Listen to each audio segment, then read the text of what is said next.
Magandang araw kaibigan! Tuloy po kayo sa Felicidad's Channel. Sa mga kwento ng buhay at pag-ibig na hinalukay sa natatagong baul ni Felicidad. Pero bago po tayo magpatuloy, huwag niyo pong kalilimutan na i-like ang video, i-subscribe ang channel, at i-click ang notification bell para lagi kayong updated sa mga parating pa na upload.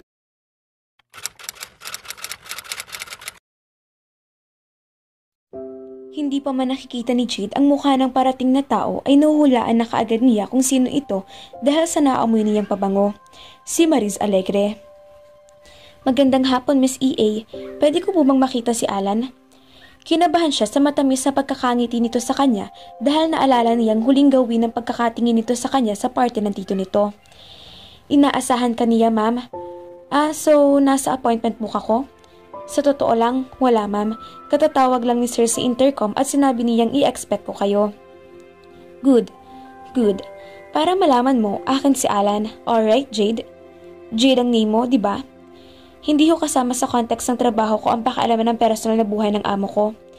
Kaya wala ko ang alam sa sinasabi ninyo, ma'am. Kumunot ang noo nito at ni-trace ng ngiti nito kanina ay wala na. Ganyan ka pa talaga makipag-usap sa mga taong nakakataas sa'yo? Tita Amparo was right. Ang taas-taas nga pala ng ere mo. Hindi niya alam kung sasagot pa ba rito o titigil na. Nagpa siya siyang tamahimik na lamang. Noon, bumukas ang pinto ng opisina ni Alan na nasa likuran niya. Ang laki ng ipinagbago ng mukha ni Mariz, nagbalik ang ngiti sa mas matamis pa kaysa sa ipinakita nito kanina. Hi, sweetie. Na-miss kita. At base sa narinig niyang sumunod na ingay sa kanyang likuran, hindi lang yakap ang natanggap ni Alan mula sa babae. Jade? Maya-maya ay tawag sa kanya ni Alan. Pinilit niyang gawing professional ang mukha niya nang tumingin siya rito. Po, sir? Wala na akong appointment mamaya, tama ba? Wala na, sir. Okay, pwede ka nang umuwi ng maaga. Wala naman akong kailangan. Sige po, sir. Salamat po. Otomatikong sagot niya, saka parang robot na nagkunwari siyang nag-iimis ng gamit sa kanyang mesa. Mula noon, naging madalas ng bisita ni Alan si Mariz Alegre. Madalas lumabas ang dalawa sa gabi dahil naririnig na iyon sa mismong bibig ni Mariz. Hon, nag-enjoy ako sa restaurant na iyon kagabi. Ang romantic ng ambience. Mabuti na lamang at sanay na sanay siyang umarting wallpaper maliban na lamang kapag naroroon si Kirby at sa mga biro nito at paggaya-gaya kay Mariz ay nawiwili siya kahit paano. Anong sabi mo? Siyempre hindi. Naloloko ka na ba? Biglang sambit ni Jade kay Kirby sa papahinang tinig. Dahil nasa kantin sila at may napatingin sa kanila, itanong nito kabigla-bigla kung may gusto siya sa pinsan nito. Natatarantang nag-isip siya ng dahilan ng kahit anong nagawa niya para maisip nito iyon, pero nadismaya siya. Ang sakit nun ha? Papansin ako ng papansin sa'yo? Sa ikaw ba ka naman nagpapapansin? Hindi ako nagpapapansin kay Alan no? Paano kasi? Basta nakikita niya tayo, bigla ka nagiging sobrang maasikaso sa akin. Hindi ko alam kung pinagsiselos mo siya o inililigaw mo lang siya para hindi ka niya mahalata. But that's beside to the point. Sa bagay, hindi naman siya nakakahalata at mukha nagsiselos nga. Ang galing mo ha? Bakit siya magsiselos? Ang ganda-ganda ni Mariz. Humalakak ito. Naramdaman niya ang sobrang pag-iinit ng kanyang muka. Hindi na niyang nagawang makapag-deny pa. Mukhang bago pa siya nito komprontahin ay sigurado na ito sa magiging sagot niya sa itatanong nito. Bakit Kirby? Sinagot ka na ba? Narinig niyang tudyo rito ng isa sa mga opisina nilang kabiruan na rin ito. Huwag mong bilangin, baka maging bato. Hindi pa nga ako nagsisimulang manligaw eh. Kirby? Nag-aalalang tawag niya rito nang sabay na silang naglakad palabas ng kantin. Huwag ka mag-alala, wala akong sasabihin. Pero sa isang kondisyon. Pero crush lang naman yun, Kirby. Halos wala na dapat ihingi ng kondisyon. Kung yun ang gusto mo, anong kondisyon ba? Walang magawa na tanong nito. Inakbayan siya nito. Tumaas ang isang kilay niya sa ginawa. Sabay siko sa tiyan. Tumawa naman ang lumayo ito sa kanya. Ito ay isang conspiratorial gesture. Isa pang gesture na yan at walang kondisyon tayong pag-uusapan kahit anong pambablackmail pa ang gawin mo. Okay. May gusto lang naman akong masiguro eh. Gusto ko lang malaman kung totoo ang nahalata ko sa pinsan ko. Alam niyang iyon ay sinasabi nitong nagsiselos ang pinsan nito sa ginagawa nito. Ayokong maniwala doon. Malamang pakiramdam niya, mas pabor ako sa iyo at nanghihinayang siyang ikaw ang naunang makautos sa akin bago siya. Naniniwala ka ba talaga na ang pinsan ko ang klase ng lalaki na gustong manlikaw ng babae para lang utuin siya? Baka ako pa. Wala siyang maisagot, pero tama ito. Hindi talaga ganoon ang pagkakakilala niya kay Alan.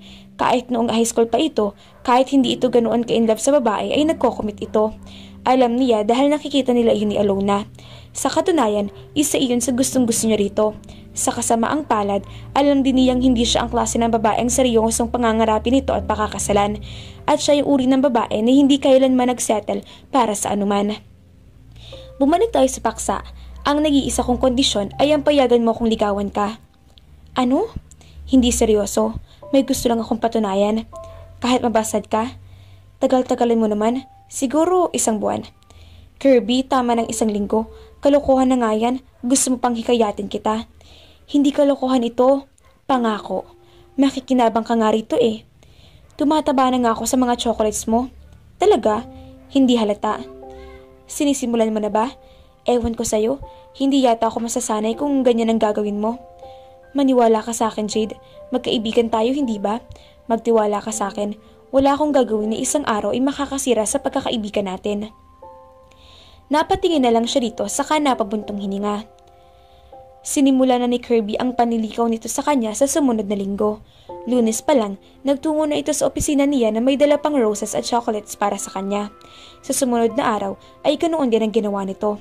Pagkatapos ay nagdala ito ng merienda at sabay na silang kumain niyon. Nang minsan datnan sila ni Marie sa nagbibiruan ay kaagad na naging sweet sa kanya si Kirby kahit paano nabawasan ang pagtataray sa kanya na babae. So far, maayos naman ang lahat. Pero hindi pa rin ako sigurado. Hindi nasisiyahan na tumingin siya rito. Sabi ko sa'yo, hindi siya magsiselos. Hindi siya magsiselos dahil hindi niya ako gusto. Hindi ko alam kung saan mo nakuha ang ideyang iyan at hindi ko alam kung bakit pinayagan kita. Dahil ayaw mong mabisto ka ng pinsan ko? Hindi na ako natatakot na sabihin mo yun sa kanya. Alam ko namang hindi siya maniniwala. Pero ang totoo, nahihirapan na rin siya. Pumalatak ito. Okay. I-enjoy na lang natin ito, okay? This time, laruin na lang natin to. Huwag masyado mawala ng pag-asa. Huwag mo na lang silang pansinin at magsaya na lang tayo. Miyerkules ng gabi ng sumunod na linggo, bigla na lamang itong sumulpot habang naghahanda na siya pag-uwi pagkatapos mag-overtime. Niyaya siya nitong maghapunan ng naririnig ni Alan. Come on, Jade. Pagngako ko, mag-e-enjoy tayo. Ito kasing pinsan ko, slave driver. Sinong slave driver? Kung sasama talaga sa'yo si Jade, sasama siya. Tapos, huwag mo akong tingnan ng ganyan. Kaya lang naiinis yun kasi kanina, tapos na ang break time. Hindi ko pa umaalis dito. Kahit sinong amo maiinis, sinasamantala mo ang pinsan mo. Pero nangingiti-ngiti pa rin ito. Sasama ka ba sa hapunan o hindi? Gabi na eh, hinihintay na akong inay. Saka na lang. Sumama ka na. Pamimilit nito saka parang nahihiyang napakamot sa batok. May gusto lang kasi akong ipakilala sa'yo. Huwag mong sabihin sa akin, may 1 buwan na rin kami nagdidate at sinagot na niya ako kagabi. Ang tinutukoy nito ay ang engineer na lihim nitong nililigawan. Naikwento na nito sa kanya ang tungkol sa babaeng iyon. Isa raw dating kaklase nito iyon sa ilang mga subjects nito noon sa kolehiyo. Pag-graduate ng mga ito ay nawala na ng komunikasyon. Pero bigla-bigla ay bumalik sa buhay nito ang babae at namalaya na lamang nito na in love ito sa babae. Tuwang-tuwa na napayakap siya kay Kirby sa nalaman. Congratulations! Salamat! Noon, muling bumukas ang pinto at sabay silang naghiwalay ni Kirby na animoy may mga spring sa katawan. Napatingin sila kay Alan na noon ay nakatiim na ang mga bagang. Dapat sa labas mo ginagawa yan, sabi nito kay Kirby. Huwag ka mag-alala, insan. Wala naman kaming ginagawang masama. Binati lang ako nitong si G tungkol sa isang bagay. Maniwala ka sa akin. Kung sinagot na ako nitong EA mo, hindi lang yakap ang gagawin ko sa... Pinalo niya ito sa braso pero tumawa lang ito ng malakas. Siya naman ay ramdam na ramdam ang pamumula ng muka. Hindi tuloy siya makatingin kay Alan noong nagpaalam na sila rito. Sumama na siya kay Kirby na maghapunan at nakilala niya ang bagong girlfriend nitong si Candice. Nagustuhan nila agad ang isa't isa. Si Kirby naman ang inulan ng tudyo mula sa kanya dahil ibang-iba ito kapag naroroon si Candice. Mahiyain ito, ni hindi ito makapagbiro ng mga green jokes. Higit sa lahat, iba ang pagiging malambing nito sa nobya na hindi rin naman maitatago ang pagiging malambing dito. Naasiwa na tuloy siya kaya nagpaalam na kaagad siya sa mga ito nang mamakakain na sila. Kinabukasan, umaga pa lamang ay sinabihan na siya ni Alan na mag-o-overtime uli sila. Nagtaka siya. Wala ba itong date? Sa kaniya naalalang mula noong Lunes ay hindi na bumibisita roon si Miss Alegre. Lalo siyang nagtaka dahil hindi sila sa opisina magtatrabaho. Alas 4 pa lamang ay paalis na sila. Isinama siya nito sa isang business meeting sa isang fine dining restaurant pero wala naman siya ginawa kundi magmukhang parang kadik nito. Sana naging masaya ka, Jade. Ani Alan sa kanya nang ipinarada na nito ang kotse sa harap ng gate sa bahay nila. Medyo nerdy at mahiyain si Monching pero matalino siyang kausap at nakasarap ng pagkain.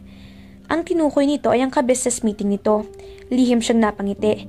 Sa taas ba naman ang presyo ng pagkain? Kapag hindi pa sumarap iyon ay ewan na lang niya. At okay lamang si Monching.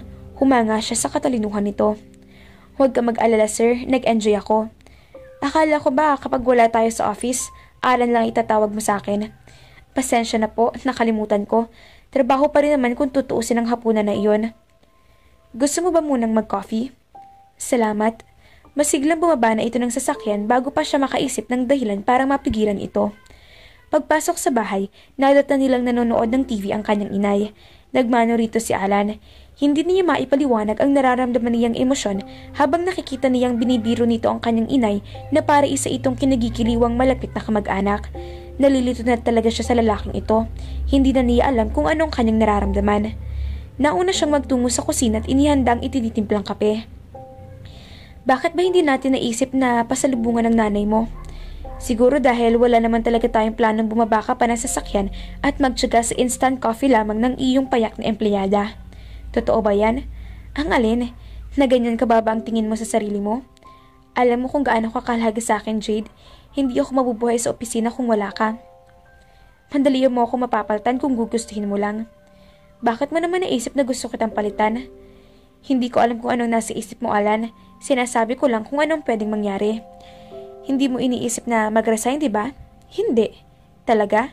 Paano kapag sinagot mo na si Kirby? Sa tingin mo, si Kirby ang klase ng lalaking makapagdidikta sa akin na tumigil sa pagtatrabaho? Plano mo nga siyang sagutin kung ganun? Natawa na naman siya, saka pinilit pumormal. Bakit ba tanong ito ng tanong? Ano man ang dahilan ng interes ito, ikinatutuwa iyon ng timang niyang puso pero hindi ng kanyang isip. Jade, kung may plano man akong ganun, siguro hindi pa nanliligaw sa isip ko sa ngayon. Ganun ba? Ganun po. Tumango-tango ito sa kainiban ng usapan. Kainis naman mga ka-Felicidad. Halatang halata naman nagsiselos si Alan pero ayaw pa rin manligaw at magtapat kay Jade. Akala tuloy ni Jade na si Maris ang gusto ng babae. Abangan!